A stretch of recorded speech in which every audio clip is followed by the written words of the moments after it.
Olha, moço, eu respeito as testemunhas de Jeová. Até acho bonita a pregação que vocês fazem de casa em casa. Tenho até parentes da sua religião. Mas, não concordo com vocês dizerem que a pessoa, que faz coisas horríveis, não vai pagar isso para sempre. Não tem lógica. Entendo sua franqueza, e é elogiável ver que você tem um senso de justiça. Só que, na Bíblia, lá no início já dizia qual seria a punição pelo pecado. Vamos entender como a morte paga o pecado, tanto o herdado como o cometido, e ao que isso se aplica. Como assim, como a morte paga pecado da pessoa? O que acontece é que muitos creem que após a morte, a pessoa tem que sofrer eternamente para pagar seus pecados cometidos durante a sua vida, se ela não for digna de herdar a vida eterna. Sim, é assim que eu penso. Imagine que uma pessoa deve ao banco R$1 milhão. E chega um momento que ele pague essa dívida. Agora ela não tem mais dívida nenhuma com o banco enquanto ela não fizer uma nova dívida. Tendo esse exemplo em mente, vamos analisar isso na Bíblia. Voltando no tempo da história bíblica, no livro de Gênesis, temos o primeiro homem Adão criado perfeito e com uma maravilhosa perspectiva de viver para sempre. O maior presente que o homem recebeu foi ter vida. Ele não possuía isso. E para continuar vivendo eternamente, ele tinha uma ordem básica que deveria seguir: não poderia comer de uma fruta específica que havia no jardim do Éden. Poderia fazer o favor de ler para nós, Gênesis 2:16 e 17. Sim, o texto diz assim. E ordenou o Senhor Deus ao homem, dizendo: de toda a árvore do jardim comerás livremente, mas da árvore do conhecimento do bem e do mal, dela não comerás, porque no dia em que dela comeres, certamente morrerás. A ordem era clara e caberia apenas ao homem a segui-la. Mas ele não seguiu essa ordem de Deus. Isso mesmo, ele não seguiu essa ordem de Deus. Adão comeu do fruto, e assim cometeu o primeiro pecado. Um que atingiu toda a humanidade. Jeová, como um Deus justo, cumpriu aquilo que havia prometido a Adão. Vamos ver agora como isso se cumpriu mais à frente, agora em Gênesis 3:19. Leia por favor. Tá ok, o texto diz: no suor do teu rosto comerás o teu pão, até que te tornes a terra, porque dela foste tomado, porquanto és pó e em pó te tornarás. Adão descumpriu uma ordem direta de Jeová Deus. Abriu uma dívida com Deus e tinha que ser paga. Sua punição, o pagamento, era voltar ao que ele era antes de se tornar um ser vivo. Ele voltaria a um estado completo de inatividade. Ele perderia o presente de Deus, sua vida. Pense, Adão não vivia em um mundo espiritual antes de ser criado na terra. Adão não existia em nenhum lugar antes de ser criado, e voltaria a não existir após sua morte. Ele não pensava, trabalhava ou sentia quando era pó, antes de Jeová Deus soprar nele o fôlego de vida. E ele voltaria à mesma forma, o pó da terra.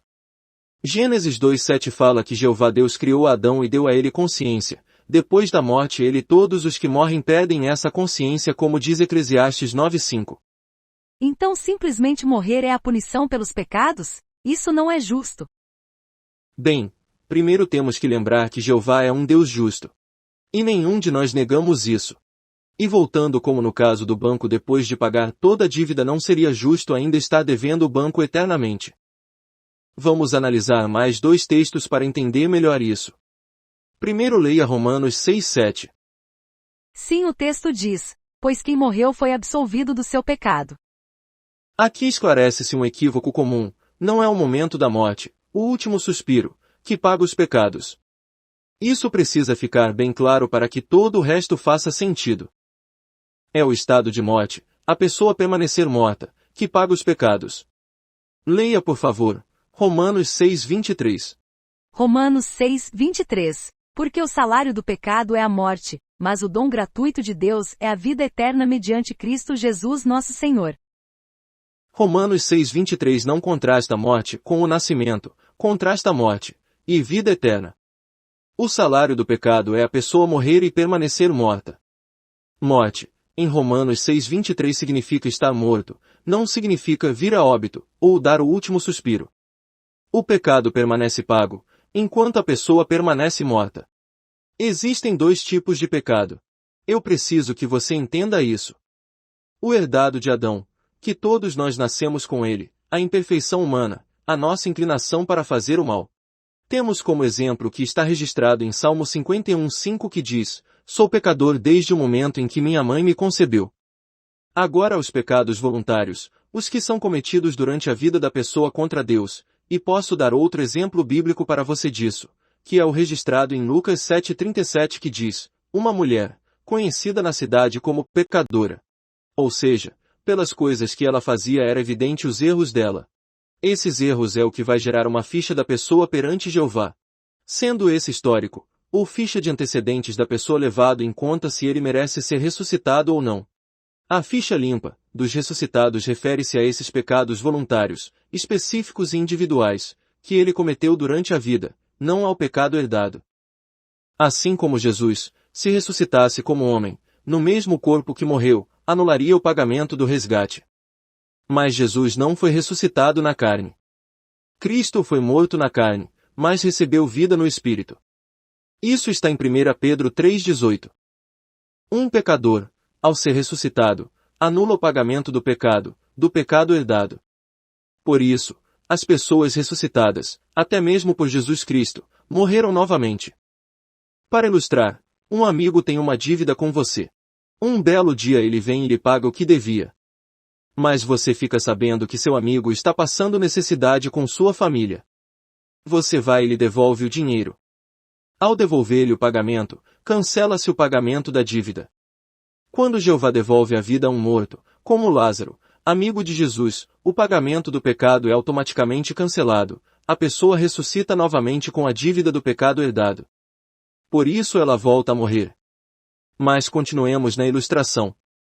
Como você é uma boa pessoa, diz a seu amigo que não se preocupe, que a dívida está perdoada. Assim você assume para si o prejuízo de cancelar a dívida, o mesmo que Jesus fez ao pagar o resgate. Assim fica claro porque o resgate é fundamental para que haja ressurreição, ou, para ser mais exato, para que os ressuscitados não tenham que morrer novamente. Eu nunca tinha pensado dessa forma. Olha, foi muito esclarecedor. Obrigada. Só que eu gostaria de saber mais. E os textos da Bíblia que falam diretamente do inferno? Se a senhora me permitir, eu poderei voltar na próxima semana e esclarecer mais algumas dúvidas que a senhora tiver. Pode sim, vou te aguardar. Estamos combinados então.